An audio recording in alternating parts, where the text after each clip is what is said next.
수능 정치화법 두 번째 영상 시작하겠습니다. 두 번째 영상에서는 법치주의에 대해서 학습해 보도록 하겠습니다. 자, 법치주의에서 우리는 두 가지 개념을 배우게 됩니다. 형식적 법치주의와 실질적 법치주의가 그것인데요. 수능에서 이 법치주의가 출제가 됐을 때 문제의 핵심은 형식적 법치주의와 실질적 법치주의 각각의 특징을 기억하고 있는지입니다. 자, 그래서 이제 첫 번째 내용을 보게 되면 우선 법치주의가 무엇인지를 알아야 되겠죠. 자, 그런데 이 많이들 아시다시피 법이라고 하는 학문은요, 한자어를 굉장히 많이 사용해요. 자, 그래서 이런 개념어를 학습을 할 때 긴 문장으로 기억을 하는 것도 뭐 방법이 될 수는 있겠지만, 그거보다는 이 개념어 각각 글자가 무슨 뜻일까를 생각해 보면 생각보다 되게 쉽게 이 개념어를 기억하실 수가 있습니다. 자, 그래서 법치라고 하는 단어를 한번 보면요. 법이라고 하는 글자는 우리가 배우고 있는 법을 말을 하는 단어고요. 치는 통치할 때의 치자입니다. 그래서 이 두 가지를 조합하잖아요. 그럼 법치주의의 의미가 바로 나와요. 법에 따른 통치를 해야 된다라는 사상. 이렇게요. 자, 법치는 법에 따라 통치가 이루어져야 된다라는 것입니다. 자, 그러면 과거 왕정을 한번 생각을 해보죠.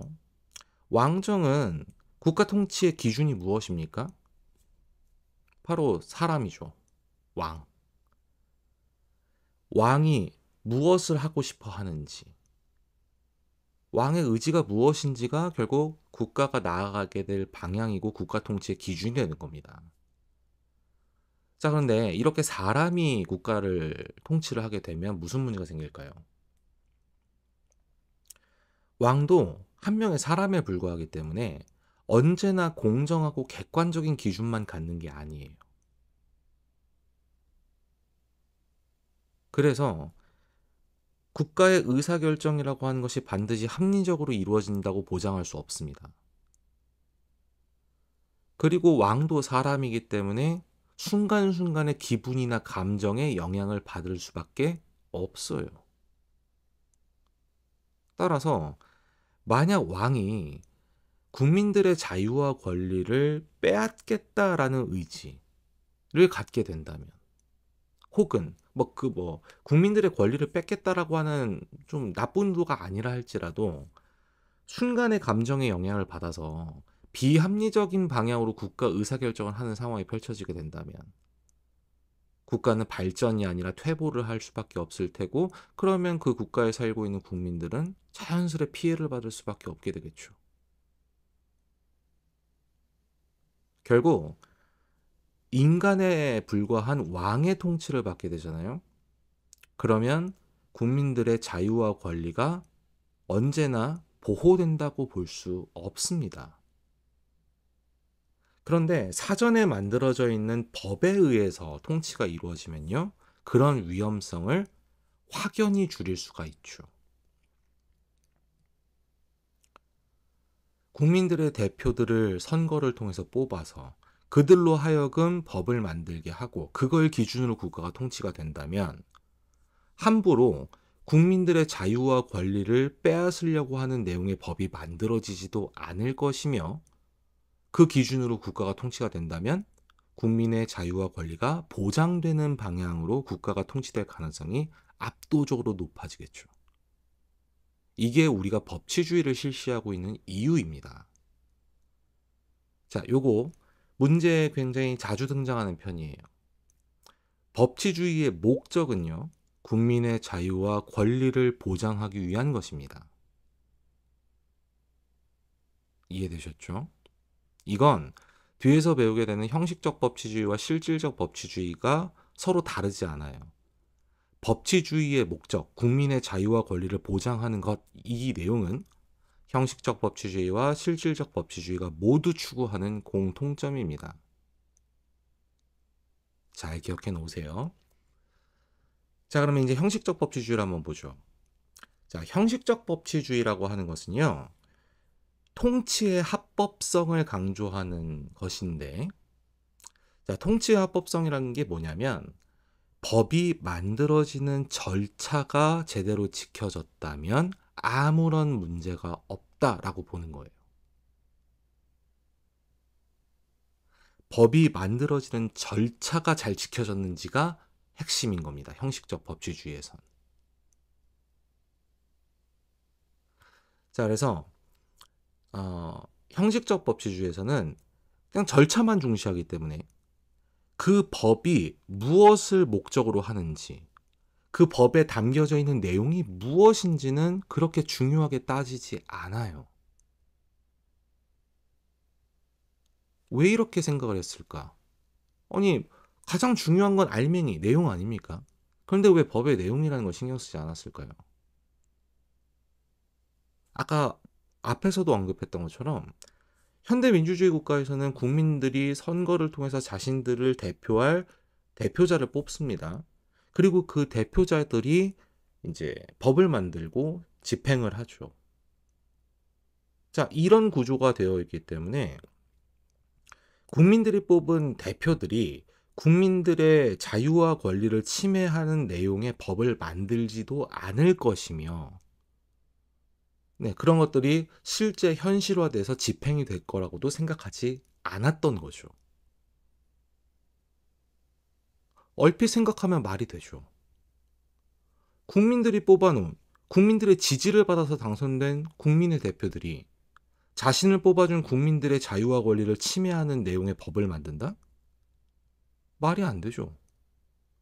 뭐 설령 그런 일을 했다 칩시다. 그러면 그 사람들 어떻게 될까요? 다음 선거에서 떨어지겠죠. 다음 선거에서 다시 한번 자신들이 국민의 대표로서 권력을 갖고 싶다면 당연히 국민들의 자유와 권리를 침해하는 내용의 법을 만들 리가 없습니다. 말이 되죠. 합리적이에요. 그런데 여기서 허점이 하나 발견돼 버렸어요. 그게 형식적 법치주의 맨 마지막에 나와 있는 독재 정치를 정당화할 수 있다라는 요 내용인데요. 법을 만드는 입법부와 그 법의 내용을 현실화시키는 행정부가 만약 하나의 집단에 소속이 된다면, 그러니까 한 집단이 입법부와 행정부를 모두 장악한다면, 그럼 문제가 됩니다. 아무리 절차에 따라서 만들어진 법이라 할지라도요, 문제가 될 수 있어요. 결국엔 그 입법부와 행정부를 장악한 하나의 집단이 자신들이 원하는 내용의 법을 만들어서 자기들 스스로 집행을 하는 상황이 되기 때문에 만약 그들이 나쁜 마음을 먹고 국민들의 자유와 권리를 침해하는 내용의 법을 만든 다음에 스스로 집행을 한다. 이렇게 돼버리잖아요. 그러면 법의 내용이나 목적을 따지지 않는 형식적 법치주의에서는 이 모든 어떤 과정에 문제가 없어요. 어쨌든 절차는 제대로 지켜서 법이 만들어졌잖아요. 그러니 아무 문제가 없는 겁니다. 이 대표적인 사례가 세계 2차 대전 직전과 세계 2차 대전 도중의 독일이에요. 히틀러를 중심으로 하는 나치라는 정당이 입법부와 행정부를 모두 장악해버렸습니다.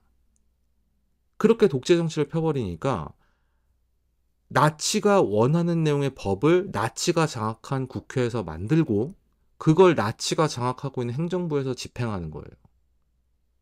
법에 정해져 있는 절차 제대로 다 지켜서 국가가 통치가 된 겁니다. 그런데 그 법의 내용은 독일 국민들의 자유와 권리를 침해하는 내용이 되어버리죠.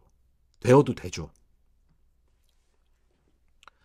이런 문제가 발생을 하게 된 겁니다.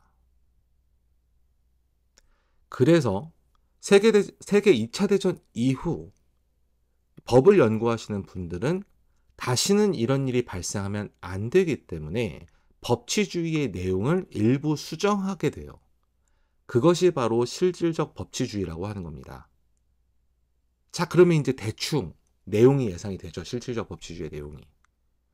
절차만 강조를 하고 그 법의 내용이나 목적은 따지지 않아서 문제가 됐던 거잖아요. 그러면 어떻게 해결하면 돼요?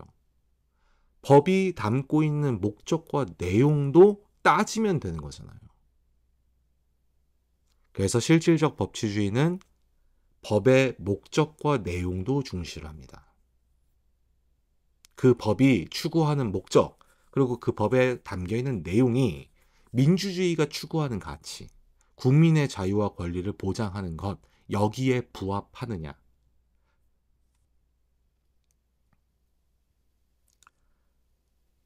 만약에 그 민주주의 가치에 부합을 한다면 그러한 국가의 통치는 정당한 것이고, 만약에 법의 내용이나 목적을 살펴봤더니 그런 민주주의의 가치와는 어긋나는 것이다. 그렇다면 그 법에 따라 국가를 통치하는 건 잘못된 것이다 라고 생각을 하게 된 거죠. 자, 근데 여기서 한 가지 학생들이 좀 착각하는, 그러니까 오해를 하는 부분이 뭐냐면, 형식적 법치주의와 실질적 법치주의를 약간 대립적인 개념이다라고 생각해버리면 오해를 해요. 형식적 법치주의는 절차를 강조했죠. 그런데 이런 형식적 법치주의와 대립적인 개념인 실질적 법치주의는 그러면 뭐는 무시할까요? 절차를 중시했던 형식적 법치주의의 반대 개념이라면 당연히 절차는 그렇게 중요하게 생각하지 않겠지. 이런 결론에 도달하게 되는 겁니다. 근데 전혀 아니에요. 실질적 법치주의는 형식적 법치주의에서 발전을 한 것이지 형식적 법치주의와 대립적인 개념이 전혀 아닙니다. 따라서 실질적 법치주의는 절차도 강조를 해요. 법이 정해져 있는 절차에 맞추어서 제대로 만들어졌느냐라고 하는 것도 중시를 하고요. 그 법이 담고 있는 목적이나 내용도 중시를 하는 거예요. 두 개를 동시에 같이 추구하는 겁니다. 자, 이거 반드시 기억해 주세요. 요거 헷갈리면 아주 기초적인 문제 하나 날려버리고 시작하는 겁니다. 다들 아시죠? 사회탐구 문제에서 남들 다 맞추는 거 하나 틀렸다가는 등급이 2등급이 아니라 막 3등급으로 떨어질 수도 있다는 점 잘 기억하고 계시고 조심하셔야 됩니다. 자, 그 다음 제가 사회탐구 강의를 앞으로 계속 찍어서 올릴 텐데, 강의를 하면서 이거 외우세요 라고 표현을 하는 부분이 그렇게 많지 않습니다. 많은 학생들이 사회탐구를 암기 과목이라고 생각을 하죠. 근데요, 여러분 사회교과서, 정치법 교과서 보면 그거 암기를 다 할 수 있다라는 생각이 듭니까? 거기 나와 있는 수없이 많은 개념들, 제도의 장단점, 한계점 이런 거 다 외울 수 있어요? 그리고 외웠다 칩시다. 수능 문제는 외운다고 풀리는 문제예요? 아니잖아요. 우리 정치여법 문제들 대부분 어떻습니까? 제시문으로 사례 주고 나서 내가 배웠던 개념들 중에서 이 사례에 적용될 수 있는 것이 무엇인지 생각해 본 다음에 그걸 응용해서 답을 골라야 되잖아요.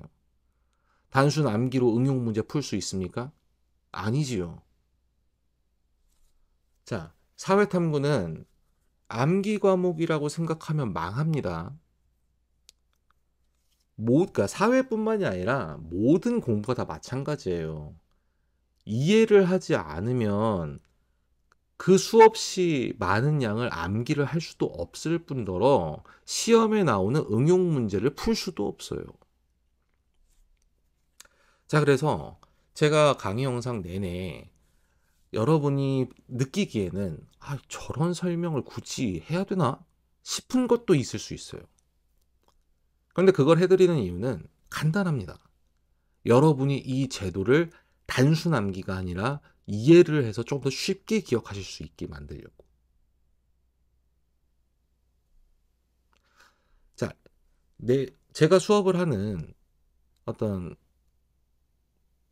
기본적인 룰이라고 해야 될 텐데요.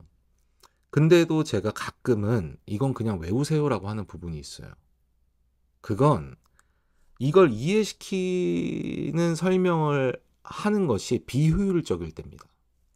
이걸 이해하기 위해서는 몇 가지, 우리 수능에서 그렇게 중요하게 다루지도 않고 범위에도 안 들어오는 몇 가지 내용들을 설명을 해야 되거나, 혹은 그걸 설명하기 위해서 필요한 시간이 생각보다 좀 길거나, 이렇게 설명을 하는 게 비효율적인 경우들이 간혹 있거든요. 그럴 때는 제가 "외우세요 그냥." 이렇게 표현을 할 때가 있습니다. 자, 바로 그 부분 중에 하나가 여기입니다. 형식적 법치주의는 통치의 합법성을 강조를 하고요. 실질적 법치주의는 통치의 정당성을 강조합니다. 요 내용은 그냥 외우세요. 이거 설명하려고 들면 시간 오래 걸립니다. 자, 그러니까 형식적 법치주의는 통치의 합법성을 강조한다고 했죠. 통치의 합법성이라는 게 뭘 의미하는 거냐면 바로 우리 형식적 법치주의의 핵심. 절차를 강조하는 것이 바로 통치의 합법성입니다. 그리고 실질적 법치주의가 중시하는 통치의 정당성이라고 하는 건 바로 법이 추구하는 목적과 법에 담겨 있는 내용을 중시하는 게 통치의 정당성입니다.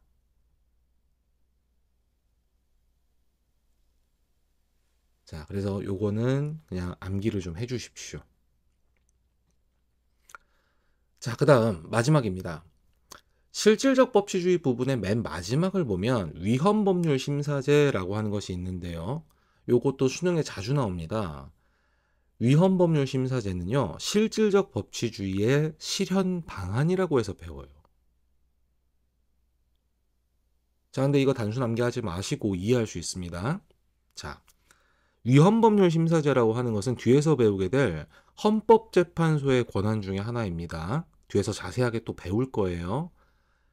자, 그런데 간단하게만 이해를 해보면, 자, 글자 그대로 봅시다. 위헌의 뜻은 뭘까요? 헌법에 위배된다라는 뜻입니다.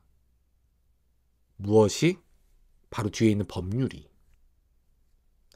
법률의 내용이 헌법에 위배가 되는지 여부를 따지는 재판이 위헌법률 심사제입니다.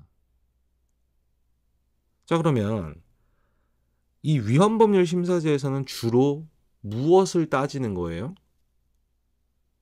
헌법의 내용과 법률의 내용이 각각 무엇인지 따지는 거죠. 헌법은 도대체 어떤 목적과 내용을 담고 있는지를 해석한 다음에 이런 내용에 이 문제가 되고 있는 법률이 부합하느냐 아니냐, 이걸 따지는 게 위헌법률 심사제예요. 즉 법의 내용과 목적을 심사하는 거죠. 그러니 법의 내용과 목적을 중시하는 실질적 법치주의의 실현 방안이 되는 겁니다. 간단하죠? 자, 위헌법률 심사제가 뭐냐? 법률의 내용이 헌법에 위배되는지 여부를 따지는 재판이다. 법률의 내용을 따진다고? 그러면 법의 목적과 내용을 중시하는 실질적 법치주의와 관련된 제도겠네. 이렇게 연결을 하면 단순 암기를 하지 않아도 쉽게 기억하실 수 있습니다. 자, 이번 영상은 여기까지입니다. 수고 많으셨습니다. 세 번째 영상에서 다시 만나도록 하겠습니다.